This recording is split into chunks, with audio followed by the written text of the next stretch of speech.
Hello dear aspirants, कैसे हैं आप सब। तो आज हम करने वाले हैं ब्लूम टैक्सोनॉमी से ही अफेक्टिव डोमेन। तो ऑब्जेक्टिव्स ऑफ टीचिंग चल रही हैं यूनिट 1 टीचिंग एप्टीट्यूड में यूजीसी नेट में, जिसमें आज मैं आपको अफेक्टिव डोमेन कराऊंगी। कल मैंने आपको कॉग्निटिव डोमेन करा दिया था, ठीक है, ब्लूम टैक्सोनॉमी में। तो आज पढ़ते हैं हम अफेक्टिव डोमेन को थ्रू हैंड रिटन नोट्स। तो अगर आप यूजीसी नेट की तैयारी कर रहे हैं, नेट जीआरएफ के 2025-26 की, तो आप यहाँ हैंड रिटन नोट्स के थ्रू ये पढ़ सकते हैं। बहुत कंसाइज और बहुत आसान तरीके से मैंने आपको यहाँ डिस्कशन के साथ पढ़ाया है, और जब ये कंप्लीट हो जाएगा तो मैं आपको प्रैक्टिस एमसीक्यूज भी इनके कराऊंगी और पीवाईक्यूज भी इनके कराऊंगी। तो चलिए स्टार्ट करते हैं अफेक्टिव डोमेन। देखिए, सबसे पहले अफेक्ट का क्या मतलब होता है। अफेक्टिव डोमेन को समझने से पहले हम समझेंगे अफेक्ट का क्या मतलब। अफेक्ट का मतलब होता है feelings, emotions, love, sympathy, tolerance या कॉपरेशन। जो इस तरीके की जो फीलिंग्स होती है ना, टॉलरेंस की, कॉपरेशन की, लव की, सिंपैथी की, ये होते हैं अफेक्ट। ठीक है, क्या होते हैं अफेक्ट, जो किसी को हार्टली अफेक्ट करती हैं कोई चीज़ें। कॉग्निटिव डेवलपमेंट क्या था, वो था माइंड से रिलेटेड, दिमाग से रिलेटेड। ये है आपका दिल से रिलेटेड। आप इतना आसान शब्दों में समझ लीजिए। A response to different social, political and economic issues in form of attitudes.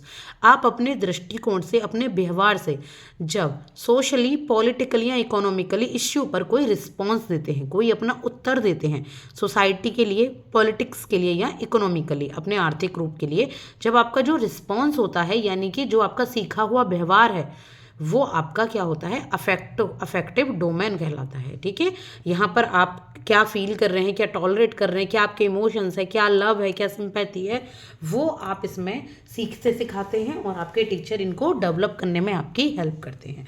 तो अफेक्टिव डोमेन किस किस से डील करता है। अफेक्टिव डोमेन जो डील करता है वो करता है एटीट्यूड से। किससे करता है, एटीट्यूड से। दूसरा मोटिवेशन से। तीसरा बिलिंगनेस टू पार्टिसिपेट से। चौथा वैल्यूइंग। क्या होते हैं एटीट्यूड, मतलब आपका जो व्यवहार है, आपका जो दृष्टिकोण है किसी भी चीज़ के प्रति, राजनीति के प्रति या आपका कोई इकोनॉमिक इश्यू के प्रति, कोई भी अगर दृष्टिकोण है तो उसको एटीट्यूड कहेंगे। जैसे अगर हम कहें कि आपके विचार क्या हैं कि ये जो एनवायरनमेंट है ये इतना डिसबैलेंस हो रहा है, क्या करना चाहिए जिससे एनवायरनमेंट अच्छा हो जाए, तो आप अपना एटीट्यूड उसके प्रति क्या दर्शाएंगे। ठीक है, किसी भी चीज़ के प्रति किसी का एटीट्यूड कुछ हो सकता है, किसी का कुछ, एक ही चीज़ के प्रति। इसके बाद मोटिवेशन के साथ डील करते हैं। मोटिवेशन मतलब जैसे उत्साहित होना, किसी चीज़ को करने की प्रेरणा लेना। ठीक है, तो मोटिवेशन से। और बिलिंगनेस टू पार्टिसिपेट, यानी कि ये किससे डील करता है, पार्टिसिपेट करने की बिलिंगनेस से। जैसे किसी को किसी चीज़ में पार्टिसिपेट करना है आपको, चाहे कोई वो कंपटीशन हो, चाहे कोई चीज़ किसी को भी बतानी है, तो इसमें बिलिंगनेस भी होती है। और वैल्यूइंग, यानी कि कुछ भी, जो जितनी भी चीज़ें, जितनी भी बातें, आपको उनको वैल्यू करना। ठीक है, चाहे वो पढ़ाई से रिलेटेड हैं, चाहे आपके नैतिक, आपके समाज से रिलेटेड हैं, तो उनको वैल्यू करना। तो अफेक्टिव डोमेन इन चार के साथ डील करता है। अब व्हाट इज़ बीइंग लर्नड, एक तो क्या आपको सिखाया जा रहा है इसमें। Incorporating values into real life, real life में जो वैल्यूज़ हैं उनको इनकॉर्पोरेट किया जाता है, उनको रियल लाइफ में यूज़ किया जाता है। Asks for better students participation, इसमें क्या कहा जाता है टीचर के द्वारा कि जो स्टूडेंट्स हैं वो ज़्यादा से ज़्यादा पार्टिसिपेट करें इसमें। किस में, अफेक्टिव डोमेन में नहीं, जो भी वो पढ़ रहे हैं उसमें पार्टिसिपेट करें, ज़्यादा से ज़्यादा अच्छे तरीके से पार्टिसिपेट करें, अच्छी फीलिंग्स के साथ। ठीक है, इसके बाद इंक्लूड्स फॉलोइंग लेवल्स। अब कौन कौन से लेवल होते हैं अफेक्टिव डोमेन में। अब मैं थोड़ा जल्दी जल्दी ये बता रही हूँ। देखिए, एग्ज़ाम बिल्कुल पास में आ रहा है, अभी तो पोस्टपोन हो गया, लेकिन ये नहीं पता कब डेट आ जाए।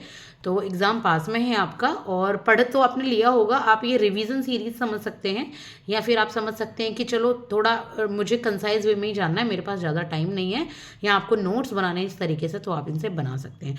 तो चलिए अफेक्टिव डोमेन के हम लेवल पढ़ते हैं। जैसे हमने कॉग्निटिव डोमेन के पढ़े थे ना, नॉलेज, अंडरस्टैंडिंग, अप्लाइंग, एनालिसिस और सिंथेसिस, ऐसे ही हम इसके पढ़ेंगे।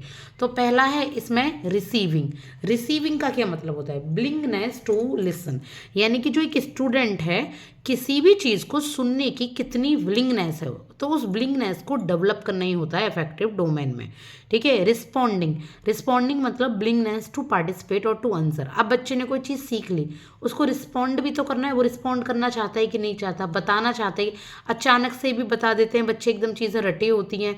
तो जब इस तरीके से बच्चों की जो स्टडी है इस तरीके से पढ़ाई जाती है इफेक्टिव डोमेन के थ्रू, कि वो अच्छे से रिस्पॉन्ड कर पाए। इसके बाद वैल्यूइंग, वैल्यू करना। वैल्यूइंग मतलब विलिंगनेस टू बी इन्वॉल्व या इनकॉर्पोरेट, अपनी लाइफ में उसको इन्वॉल्व करना, उसको इनकॉर्पोरेट करना, वो होता है आपका वैल्यूइंग।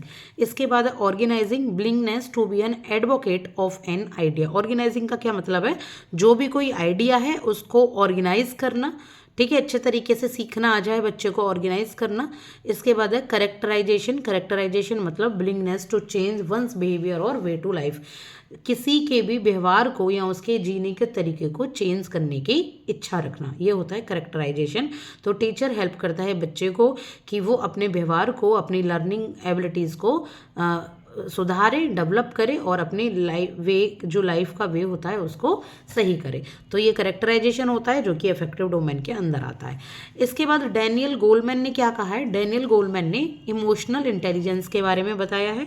ये क्वेश्चन बहुत पूछा भी जाता है डैनियल गोलमैन के बारे में कि EI का कॉन्सेप्ट किसने बताया, इमोशनल इंटेलिजेंस का बताया है डैनियल गोलमैन ने।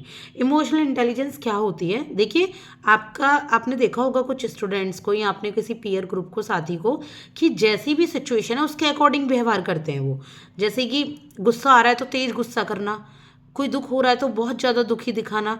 इमोशनल इंटेलिजेंस होता है कि अपनी जो इमोशंस है ना, अपनी इंटेलिजेंस के साथ उनको डील करना, दूसरों को नहीं दिखाना कि आपके जो इमोशंस है वो कैसे हैं।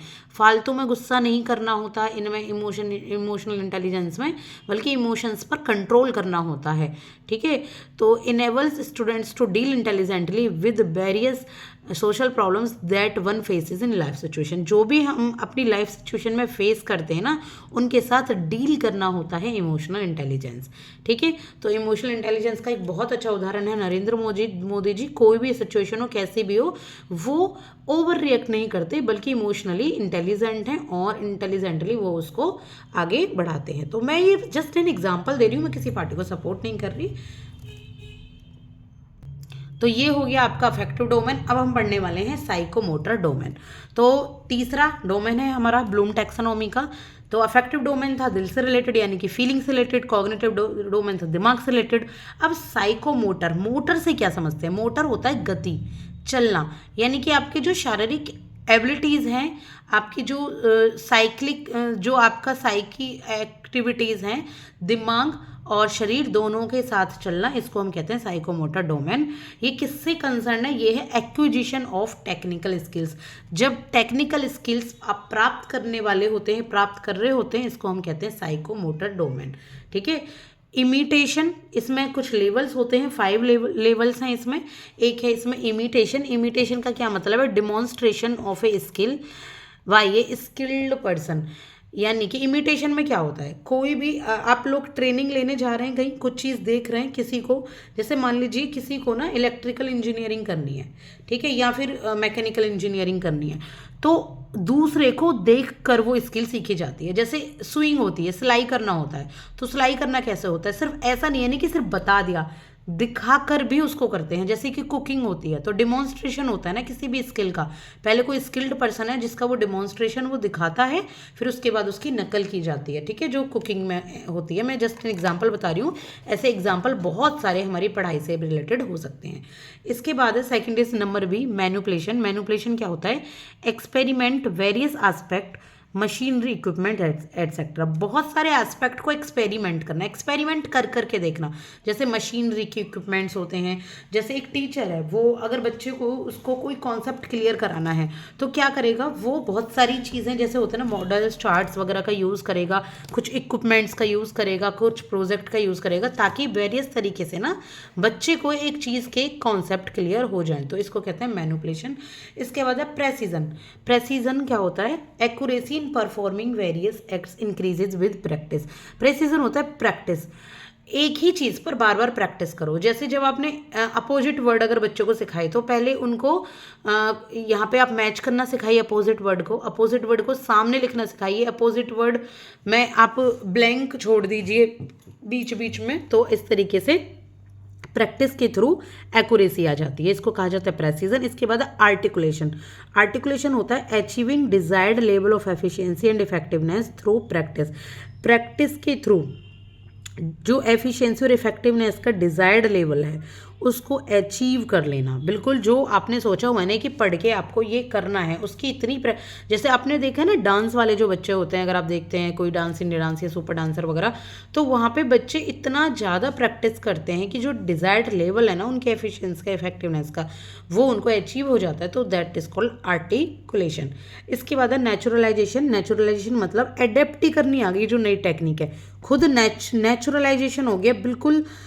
मेथड्स और प्रोसीजर जैसे जैसे सिचुएशन है ना, आप खुद भी उसको यूज़ कर बिल्कुल, मतलब व्यवहार में आ गई वो चीज़, बिल्कुल उसकी आदत हो गई। तो सबसे पहले इमिटेशन के थ्रू सीखी जाती है कोई भी चीज़ है, फिर उसको एक्सपेरिमेंट करके देखा जाता है, फिर एक्यूरेसी आती है जब आप उसकी प्रैक्टिस करते हैं। आर्टिकुलेशन में जो एक्यूरेसी है वो अचीव ही हो जाती है। नेचुरलाइजेशन में बिल्कुल आपके व्यवहार में वो चीज़ें आ जाती है नेचुरलाइजेशन में। तो ये होता है साइकोमोटर डोमेन। यहाँ तक मैं डोमेन करा चुकी हूँ। अब रह गया है आपका गैने और ब्रिक्स का क्लासिफिकेशन ऑफ टीचिंग, ठीक है, जिसमें ये पांचों हैं। तो वो मैं आपको नेक्स्ट क्लास में समझाने वाली हूँ, थोड़ा सा टाइम लग जाएगा, क्लासेस 10 मिनट के हो चुके हैं ऑलरेडी। तो थैंक यू सो मच। अगर आपको क्लास पसंद आई है तो देखिए प्लेलिस्ट अवेलेबल है, आप वहाँ जाकर पिछली भी क्लास देख सकते हैं। और ये जो नोट्स है ना आपको, ये मेरे व्हाट्सअप चैनल पर आपको मिल जाएंगे। स्टडी रिलेटेड ओनली 20 के नाम से ही व्हाट्सअप चैनल है, और लिंक मैं इसका कमेंट सेक्शन या मैं आपको इसके या फिर मैं आपको इसके कैप्शन में डाल दूंगी, तो आप वहाँ से ले लीजिएगा, ठीक है। तो मैं प्रोबेबली आपको कमेंट सेक्शन में मिल जाएगा नोट्स के लिए, वहाँ से आप इन नोट्स को पढ़ सकते हैं या अपने नोट्स खुद भी बना सकते हैं, पॉज करके भी बना सकते हैं। Thank you so much.